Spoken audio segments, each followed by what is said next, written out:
It seems like all of us are in a constant fight against procrastination.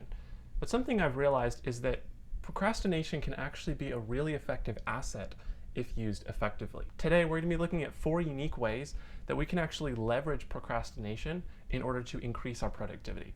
I figure if we're already procrastinating anyway, we may as well make the most of it. The first method of productive procrastination is called attention residue. Now, I originally found out about this in Elizabeth Phillips's video. I think it's brilliant. So the concept is that if there's something that we don't want to work on and we're procrastinating, we should immediately start on the project and do just a little bit of the project and then move away from it and not think about it. So for example, if I'm procrastinating writing an essay, I'll sit down in front of my computer, open a new document, and create a title and write half of the first sentence, and then walk away from my computer and leave it alone until the next day. Now, our brains love cliffhangers. When we get to the end of our favorite TV show and there's a little teaser, we just can't resist the urge but to move on and watch the next episode. And that's sort of the concept that we're playing with here. So when I wake up the next morning, there's this sense like I have to finish the paper that I've started writing because I've left it unfinished. And so because of this cliffhanger that I create in my brain and a little bit of OCD because I haven't finished writing that sentence, it sort of hacks my brain and creates an extrinsic motivation to get started on the project that I was otherwise procrastinating. All right, now the second sort of method of productive procrastination is that procrastination forces focused work. Now, Parkinson's law states that the amount of time that it takes us to complete a project will expand to meet the amount of time that we set out on our schedule to do that project. Because when we set a large amount of time to do a project, we're likely to be less focused and motivated to get it done quickly.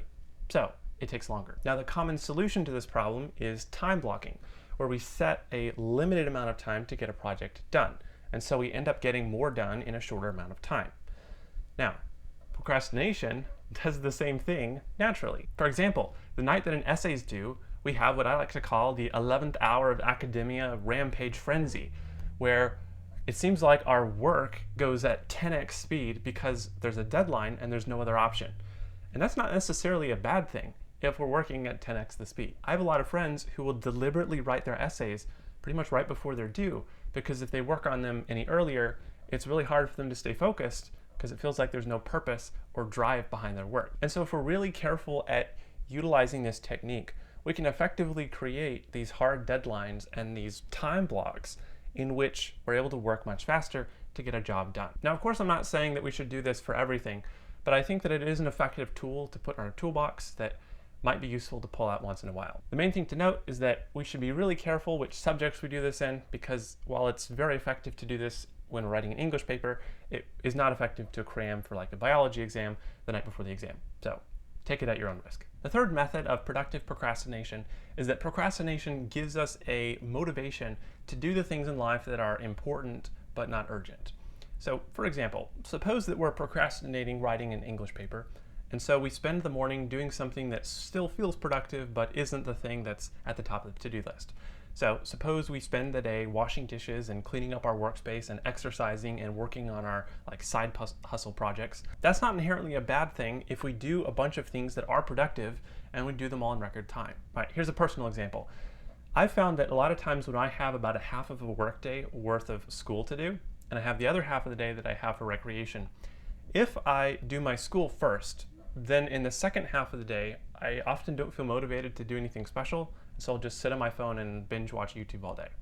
Whereas, if I choose to do my school second and I do personal projects first, I feel like I should be doing something productive, and so I spend my time, writing YouTube videos and exercising and hanging out with family and other stuff that's more productive than I would be doing during the second half of the day in the first scenario. And then because there's deadlines at the end of the day, I have to just spend time crunching and get my schoolwork done at the end of the day. And so on the whole, I end up getting more productive stuff done if I flip my schedule the other direction than if I were to just do school first and make time for whatever else afterward. On this topic, I have several friends who've taken up hobbies like playing the piano as an activity that they do only because they were procrastinating from doing their homework. So this is maybe not ideal, but I think it's worth mentioning that if we're deliberate with how we procrastinate, then it can be quite successful. All right, the final strategy is diffuse mode thinking. Now, the research indicates that when our brains are doing mundane tasks, that they're very capable of ramping up their creative capacity and their problem-solving abilities. So Here's how we use this practically. When we have a difficult problem to solve, we look at the problem and then we leave and we go do something like a mundane task. We procrastinate effectively. Then we come back and work on the project.